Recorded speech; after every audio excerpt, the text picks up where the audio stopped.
Hi folks, Urgelt here. I would like to share with you a short story called The Miller's Tale. I was asked to share this story with you by a young person. You do not need to know this young person's username, but I will tell you anyways. It is the Afternooner. I was now living at the Miller's, whom the villagers had nicknamed Jealous. He was more taciturn than was usual in the area.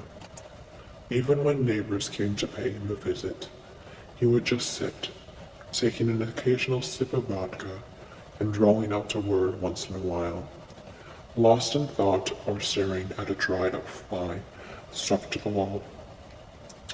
He abandoned his reverie only when his wife entered the room.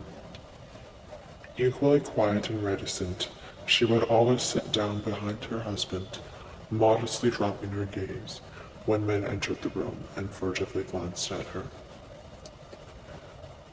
The plowboy was an orphan. It was his first season of work at the miller's farm. He was a tall, placid youth with flaxen hair which he habitually pushed back from his sweating brow.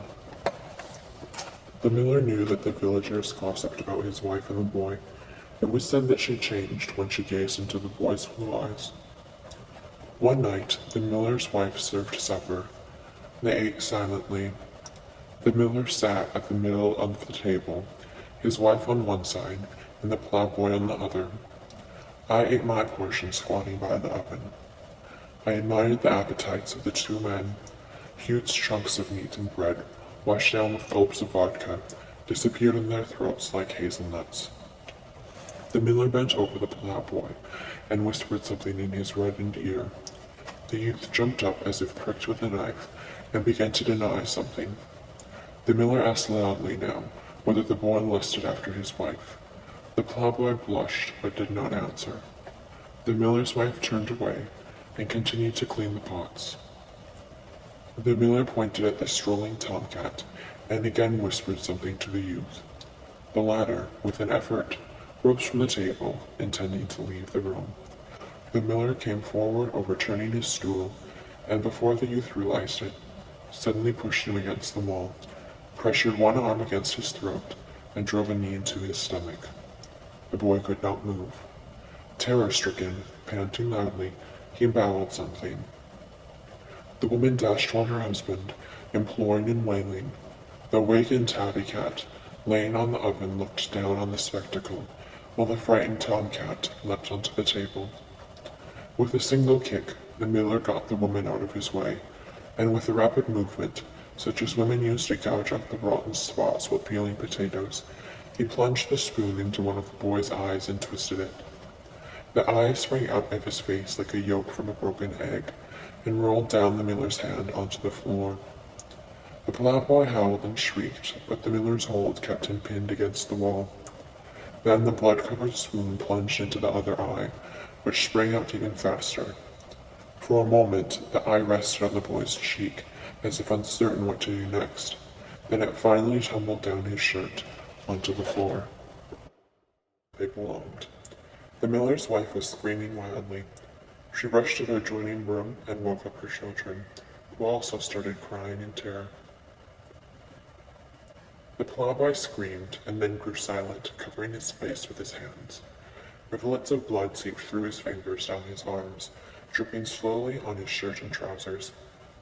The miller, still enraged, pushed him toward the window as though unaware that the youth was blind. The boy stumbled, cried out, and nearly knocked over a table. The miller grabbed him by the shoulders, opened the door with his foot, and kicked him out. The boy yelled again, stumbled through the doorway, and fell down in the yard. The dogs started barking, though they did not know what had happened. The eyeballs lay on the floor. I walked around them, catching their steady stare. The cats timidly moved out into the middle of the room, and began to play with the eyes as if they were balls of thread. Their own pupils narrowed to slits from the light of the oil lamp. The cats rolled the eyes around, sniffed them, licked them, and passed them to one another gently with their padded paws. Now it seemed that the eyes were staring at me from every corner of the room, as though they had acquired a new life and motion of their own. The miller, evidently annoyed by the cat's play, kicked the animals away and squashed the eyeballs with his heavy boots. Something popped under his thick sole. A marvelous mirror, which could reflect the whole world, was broken. There remained on the floor only a crushed bit of jelly. I felt a terrible sense of loss. The miller paid no attention to me, seated himself on the bench, and swayed slowly as he fell asleep. I then made a promise to myself to remember everything I saw. If someone should pluck out my eyes, then I would retain the memory of all that I had seen for as long as I Wash our body.